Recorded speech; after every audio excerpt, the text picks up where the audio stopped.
Stefan, du sag mal, unsere IT bekommt immer wieder Warnmeldungen und Hinweise von Microsoft, dass irgendwelche Services nicht funktionieren oder dass es Probleme mit Microsoft 365 oder Microsoft Teams gibt. Aber wir wissen oft nicht, ob das auch tatsächlich unseren Tenant und uns betrifft. Woran liegt das denn, dass wir da nicht bessere Informationen bekommen? Genau, Microsoft ist da sehr vage, was diese Kommunikation betrifft, weil man muss festhalten, Microsoft hat Tausende von Tenants draußen und es kann nicht sein, dass die Microsoft für jeden einzelnen Tenant eine entsprechende Kommunikation liefert. Deshalb bleiben sie sehr generisch, hat aber den Nachteil, dass diese Transparenz für meinen betroffenen Tenant oder nicht betroffenen Tenant hier ja nicht existiert. Naja, und bei uns gehen alle roten Lampen an und nachher ist es nicht richtig. Kann man das nicht ein bisschen besser eingrenzen? Kannst du uns da nicht helfen, ein besseres Datenmaterial zu haben, damit wir entscheiden können, ob das uns auch betrifft oder nicht?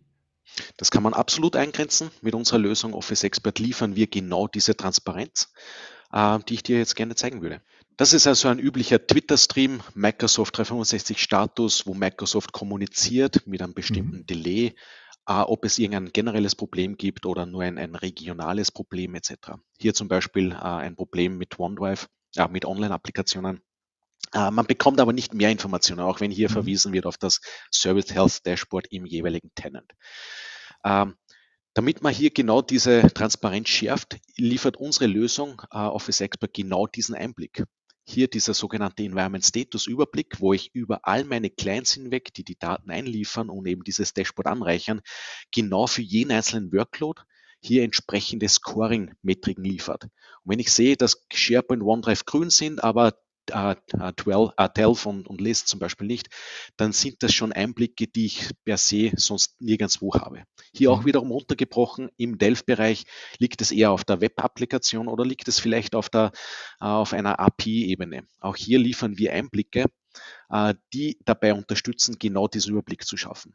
Und das kann man dann so weit runterbrechen auf Standortebene, auf ISP-Ebene, einfach zu sehen, ist es ein globales Problem in meinen Tenant oder ist es nur eine bestimmte Lokation, wo plötzlich alle Lampen rot aufschlagen.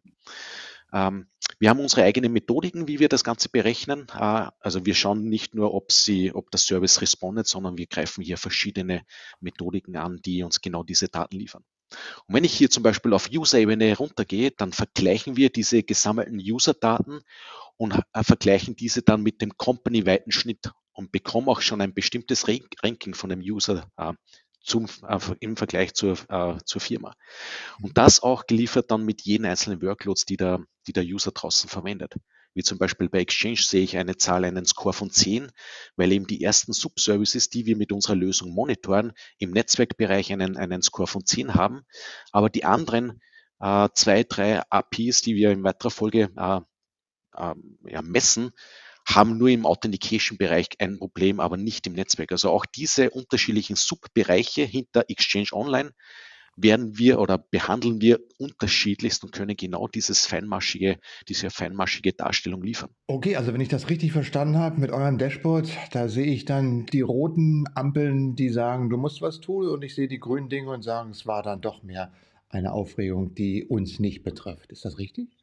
Genau richtig. Also wenn Microsoft sagt, es gibt ein globales Problem, dann sehe ich in unserem Tool genau, ob alle Lokationen betroffen sind oder vielleicht es die eine oder andere Lokation gibt, die kein Problem hat. Stefan, vielen Dank für die Information und die Demo. Das hat mir echt jetzt gut weitergeholfen. Gern geschehen. Ja, solltest du noch Probleme haben, meldest dich einfach.